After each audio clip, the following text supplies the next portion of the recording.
Pues vamos a analizar cómo están las cosas y sobre todo intentar responder a las grandes preguntas que todos los inversores nos hacemos con Víctor Álvar González, que es, como bien saben nuestros oyentes, el socio fundador de Next Step Finance. ¿Cómo estás, querido Víctor? Muy buenos días.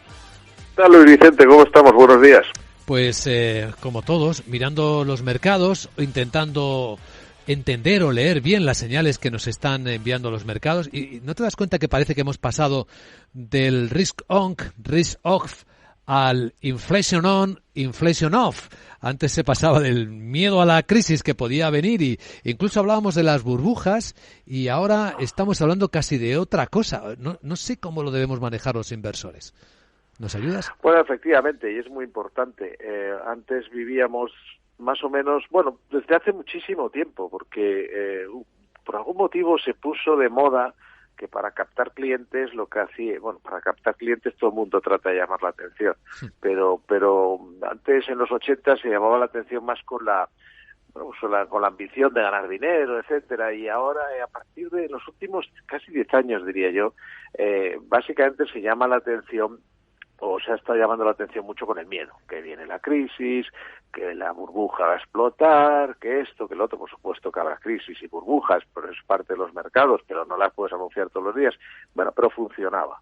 Y entonces pues teníamos momentos en los cuales la gente pues se fijaba en esos planteamientos, y otros en cambio pues se fijaban en la realidad, y es que el mercado pues estos últimos 10 años básicamente ha sido alcista. Esto se notó mucho con Donald Trump, porque cuando Donald Trump tuiteaba algo negativo o se enfadaba o lo que fuera, pues entonces se encendía el interruptor de riesgo, fuera riesgo, risk off, y cuando decía cosas positivas o se animaba o se reconciliaba, pues era risk on.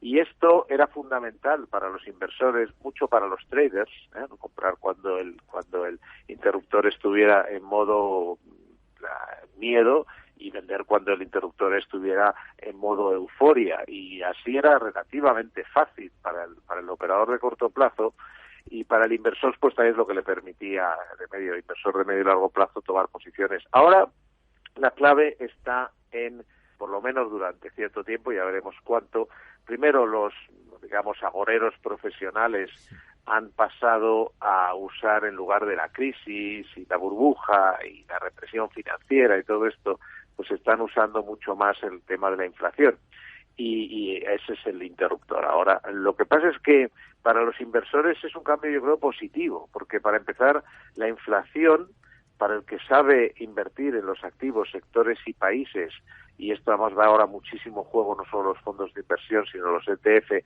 pues puede sacarle muchísimo partido, incluso si es mucha inflación, y también el hecho de que se encienda o se apague el interruptor permite que al que piensa que va a haber inflación, el día que se apaga el interruptor de la inflación, como por ejemplo los días pasados, pues ese día caen los sectores, activos y países que van a funcionar bien en un entorno inflacionista y pueden comprar barato. Por lo tanto, el que sabe identificar cómo está funcionando este nuevo interruptor y además lo sabe aprovechar a su favor, porque tiene claro qué tipo de inflación va a haber, pues se le puede sacar muchísimo partido, incluso más que antes. Y con esto acabo, porque con los fondos de inversión también puedes jugar con los estilos de gestión. Es decir, al modo risk on, o lo que diría, inflation on, al modo en el cual se piensa que va a haber inflación, suben los fondos value, y viceversa si se piensa que no, con lo cual también puedes jugar con utilizar unos u otros estilos de gestión, y el timing de compra o de venta te lo da la posición de ese interruptor. Pues no parece tan complicado cuando alguien te lo explica bien, claro, Víctor. Pero lo es porque hay que tener bastante claro primero qué tipo de inflación esperas. Eso no es fácil porque hay que hacer mucho análisis, una predicción, y te puedes equivocar. Y luego también es bastante, como lo que sí requiere es mucho trabajo también de análisis, de conocer muy bien fondos de inversión y ETFs, porque tienes que saber cuál es el beneficio de cuál escenario. Pero vamos, el concepto es fácil, la ejecución es un poquito más complicada. No quiero que nadie se engañe con esto, ¿no? Sí, por eso es bueno tener buena ayuda en la que confiar para estos momentos difíciles, de señales confusas en muchos casos que lanzan los mercados, tan intervenidos por las autoridades. No perdamos de vista que eso siempre son son de una manera u otra factores distorsionadores. Casi nunca lo tenemos en cuenta, ¿verdad? Esto es importantísimo. Por ejemplo, ya que lo mencionas, ahora mismo por ejemplo, hay gente que dice, bueno, los bonos parece que no caen tanto, no sé qué, aguantan relativamente bien, aunque han caído desde como estuvieron durante la pandemia, pero es que es lo que tú has dicho, o sea, nadie se plantea, o muy poca gente se plantea, hablando de burbujas, qué pasará el día que los bancos centrales dejen de comprar esos bonos, porque eso se nota mucho en Europa. El mayor comprador, con diferencia, yo diría casi el único gran comprador de bonos europeos, digo a gran escala, es el Banco Central Europeo. Está comprando miles de millones todos los días.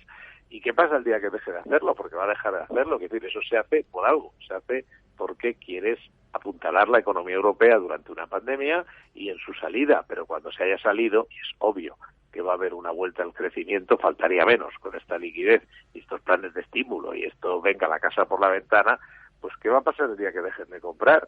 Y esto es una distorsión brutal y el día que deje de comprar, pues por ejemplo empezaremos a ver cómo funcionan las primas de riesgo y desde luego veremos como mínimo una tendencia bajista, esperemos que moderada, para que no sea, digamos, algo, digamos muy que aporte mucha volatilidad, una tendencia bajista en los bonos. Estoy convencido, porque ya te digo, es que es la oferta y la demanda. Si el mayor comprador deja de comprar, pues se va a notar en el precio. Pero esto parece que la gente está mucho más en otras cosas. Ahora bien, de momento no es algo que vaya a ocurrir a corto plazo, o sea que bien.